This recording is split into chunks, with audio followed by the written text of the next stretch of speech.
RMC, After Coupe du Monde des clubs. Jérôme Sillon.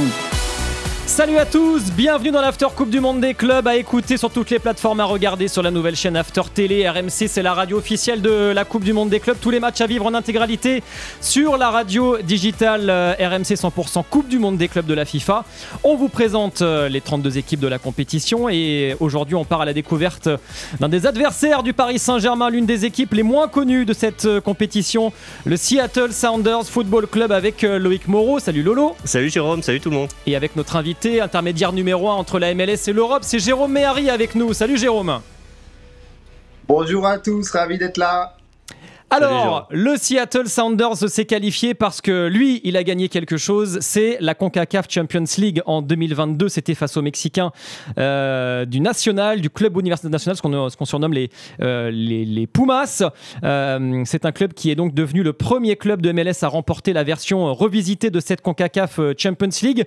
C'était un petit peu, Jérôme Méhari, le début de la reconquête américaine sur cette compétition par rapport au club mexicain, c'est ça, hein? Complètement, ça fait 10, 15, 20 ans que la MLS les Américains essayent de gagner cette compétition, et à chaque fois on a eu 5, 6, 7 finales, et à chaque fois on s'est fait taper en finale, donc là ça fait du bien que effectivement Seattle puisse la gagner celle-là. Dans le groupe de cette équipe donc de Seattle, on aura Botafogo pour commencer cette compétition le 15 juin, l'Atlético de Madrid le 19 juin et le Paris Saint-Germain le 23 juin. Alors c'est vrai que cette équipe de Seattle aura l'avantage de jouer ces 3 matchs à domicile au Lumen Field, même s'il y a quelques difficultés pour remplir le stade. Comment le directeur sportif, le directeur du football de Seattle aborde cette compétition? Est-ce qu'il y a de la pression? La réponse de Craig Waibel tout de suite. There's no pressure. Il n'y a pas de Honestly, pression. there's no pressure. We're playing two of the top 5 clubs in the On joue world right now. deux des 5 meilleures équipes du monde. And so I don't think there's any pressure on the Sounders, on our guys to. Voilà, il n'y a pas de pression sur nous. Represent themselves and compete. Seulement la pression de représenter nous-mêmes. You know, the biggest thing for us is to remain who we've always been. There's a reason. Voilà, l'idée c'est de rester nous-mêmes. It's because we're willing to throw punches in a big moment. Voilà, de répondre présent dans les moments et d'être prêt pour la bataille. Mais c'est un grand moment pour tous ces joueurs. Voilà, d'être sous le regard de toutes les caméras du monde entier. Voilà, et puis ce serait bien quand même qu'on gagne aussi et qu'on ait des bons résultats pour justifier la présence des clubs de MLS. Qu'est-ce qu'il faut attendre des Sounders, Lolo? Je sais pas.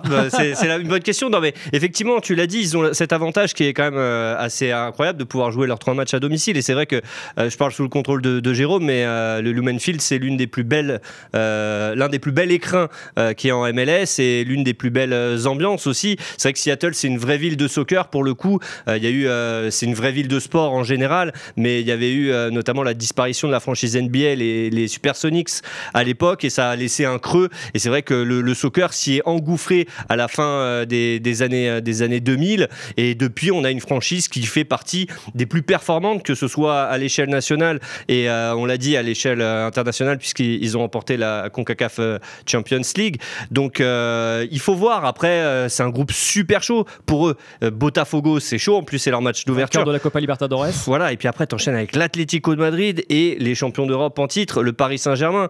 Donc forcément c'est difficile de les voir sortir de la poule, mais tu te dis encore une fois, il y a du talent dans cette équipe, on y reviendra, donc pourquoi pas essayer de faire comme disait le directeur sportif, essayer juste quand tu es sous les yeux du monde entier, de bien performer pour donner une bonne image. Elle représente quoi cette franchise en MLS, cette franchise de Seattle, Jérôme?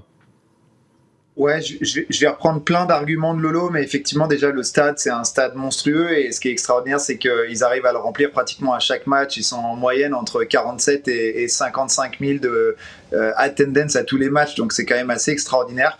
C'est une franchise qui a toujours été super costaud en MLS, qui a toujours eu des bons résultats, qui a toujours fait les playoffs.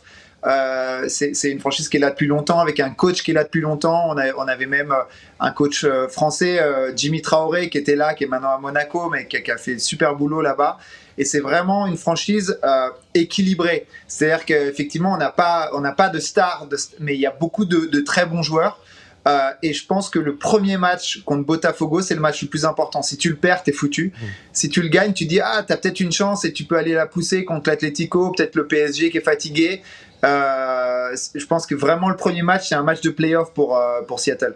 On l'a dit, c'est un club historique avec 2 MLS Cup, donc 2 titres de champion en 2016 et 2019, une CONCACAF Champions League en 2022 et puis 4 US Open Cup également, donc cette compétition qui regroupe seulement les clubs des États-Unis d'Amérique. Donc c'est une franchise avec une véritable histoire. On se retrouve dans quelques instants pour continuer à parler de Seattle Sounders. On va parler de l'actu de ce club-là, de la star de cette équipe et des joueurs à suivre également. À tout de suite.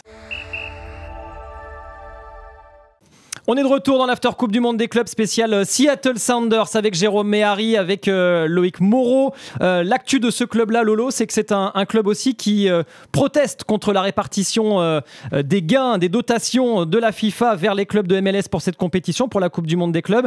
La MLS qui est accusée de reverser seulement 10% des 25 millions d'euros reçus de la FIFA. Regardez le t-shirt que portaient les joueurs de Seattle il y a quelques jours. Club World Cash Grab, la Coupe du Monde pour gratter de l'argent. Voilà la protestation des joueurs qui estiment être lésés. C'est un club, sinon, d'un point de vue sportif, qui ne traverse pas la meilleure période quand même de son histoire. Hein. Non, c'est sûr. Là, effectivement, il reste en plus sur 2 défaites en encaissant 3 buts, notamment une dernière face à Vancouver. Ça les met à la 6e place du classement de la conférence Ouest. Ils sont quand même à 9 points du leader, donc toujours Vancouver.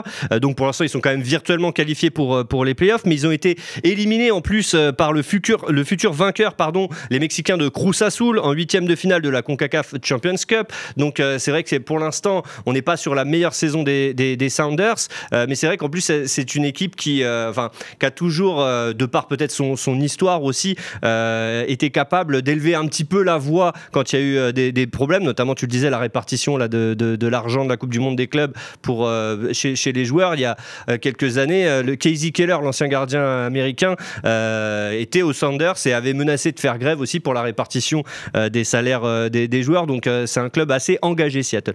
Alors la star de cette équipe, Jérôme Méhari, c'est Albert Rousnak. En tout cas, c'est le joueur que tu nous as suggéré. On l'a choisi lui parce que c'est vrai qu'il n'y a pas de méga star comme Lionel Messi à l'Inter Miami. Ce sont des joueurs de qualité qui forment un véritable collectif. On a quand même choisi Albert Rousnak, le Slovaque. Pourquoi tu as choisi ce joueur-là ?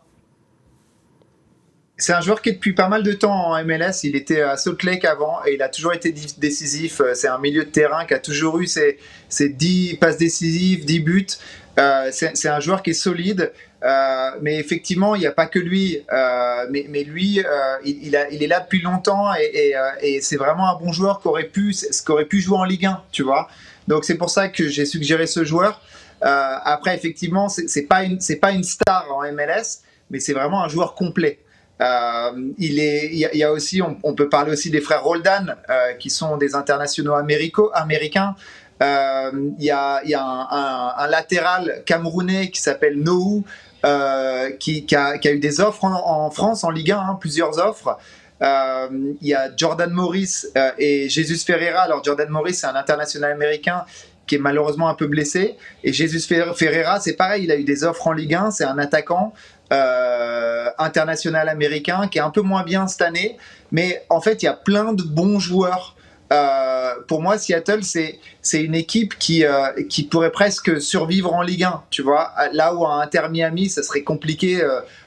Tu vois, sur toute une saison, ils peuvent battre n'importe qui, se faire battre par n'importe qui. Seattle, c'est une équipe qui est complète et qui pourrait survivre en Ligue 1. On va parler de Jesus Ferreira dans un instant, mais un mot sur la carrière d'Albert Rousnak, qui est particulière quand même. Ouais, ce qui est marrant, c'est que son père était footballeur professionnel. Il s'appelait aussi Albert Rousnak et était recruteur pour Manchester City, d'où le fait que Rousnak ait commencé sa carrière chez les jeunes de Manchester City. Son grand-père aussi était international tchécoslovaque. Devine comment il s'appelait ? Albert Rousnak. Merci. Voilà, donc c'est Albert Rousnak 3 qu'on va pouvoir voir jouer durant cette Coupe du Monde. Et comme le disait Jérôme, il a un parcours un petit peu atypique, puisque il a notamment joué aux Pays-Bas avant donc de commencer sa carrière en MLS il y a un peu moins de 10 ans, mais c'est un joueur intéressant à suivre, et c'est surtout un joueur qui sait tout faire, qui sait marquer, qui sait donner des passes décisives. Donc ça va être intéressant aussi à regarder, notamment face au Paris Saint-Germain. L'un des joueurs qu'on va scruter également, donc, c'est Jesus Ferreira. Tu en parlais à l'instant, Jérôme, un joueur donc tu le disais qui a reçu des offres de Ligue 1 et un joueur qui rêve d'Europe. Écoutons-le, Jesus Ferreira. One of my goals is always to play in Europe. You know, I think that's l'un de mes buts, c'est toujours de jouer en Europe. Dream is to make it out there, but you have to be able to perform and be in a team. Voilà, d'abord il faut performer, mais d'abord il faut aussi remporter des titres. Voilà, j'ai essayé d'y aller 2 fois, ça n'a pas marché. Ça s'est pas fini de la manière que j'aurais aimé. Mais la proposition de Seattle est arrivée au bon moment pour moi. C'est incroyable la confiance que m'a témoigné le coach. Voilà, et Seattle, c'est toujours une équipe qui a combattu pour le titre. Voilà donc Jesus Ferreira, un attaquant donc qui était à Dallas, c'est ça, Jérôme, qui marque peu cette saison, qui a du mal à se relancer, mais qui était présenté comme l'un des plus gros potentiels du football aux US. Ouais, c'était ce qu'on appelle une scoring machine à Dallas. Franchement, il était tout jeune, il avait 20 ans, 21 ans, il marquait but sur but, il a marqué une vingtaine de buts. Et j'ai vraiment 4 ou 5 clubs de Ligue 1 qui m'ont appelé pour avoir des renseignements sur lui à ce moment-là. Je pense, et il a un peu expliqué, il a un peu fait comprendre dans son interview, Dallas a demandé beaucoup d'argent, donc malheureusement ça a bloqué son départ en Europe. Et du coup il a eu un petit creux, il a eu du mal à l'avaler. Là il arrive à Seattle, il faut qu'il s'adapte à une nouvelle équipe, il joue sur synthétique, sur gazon synthétique, et donc je pense qu'il peut vite se relancer, mais c'est vraiment un gros potentiel. Un dernier mot peut-être, Lolo, sur l'entraîneur, Brian Schmelzer. C'est un entraîneur, comment dire, qui a une certaine longévité, on va dire. Ouais, le mec, il a été là quasiment tout le temps, hein, puisque ça fait depuis novembre 2016 donc qu'il est à la tête des Sounders. Alors c'est vrai qu'on l'a dit, hein, il y a eu le palmarès des Sounders est arrivé sous sa gouverne. Il y a eu vraiment 2 entraîneurs mythiques. Il y a lui et Sigi Schmidt qui étaient son prédécesseur, qui ont marqué l'histoire du club. Et voilà, on est dans la continuité avec Brian Schmelzer, et on se dit effectivement que même pour lui, ça va être une première compétition, l'occasion aussi de se faire un petit peu connaître, parce que contrairement à d'autres entraîneurs américains, style Bruce Arena, qui ont une petite notoriété, ou Bob Bradley à l'époque, lui c'est vrai qu'il est méconnu au-delà des frontières des États-Unis, et il va pouvoir un petit peu se montrer aux yeux du monde entier. 62 ans, et en plus lui il est né à Seattle, il a même été joueur des Sounders, donc c'est le blédard. Exactement, l'homme d'un club, Brian Schmelzer. Merci beaucoup Jérôme et Harry pour ces explications. Merci Lolo, voilà ce qu'on pouvait dire, et on connaît un petit peu mieux les Seattle Sounders, adversaires du Paris Saint-Germain à la Coupe du Monde des clubs. N'oubliez pas, cette compétition est à vivre en intégralité sur la radio digitale RMC 100% Coupe du Monde des clubs, et également sur DAZN. Ciao. RMC After Coupe du Monde des clubs.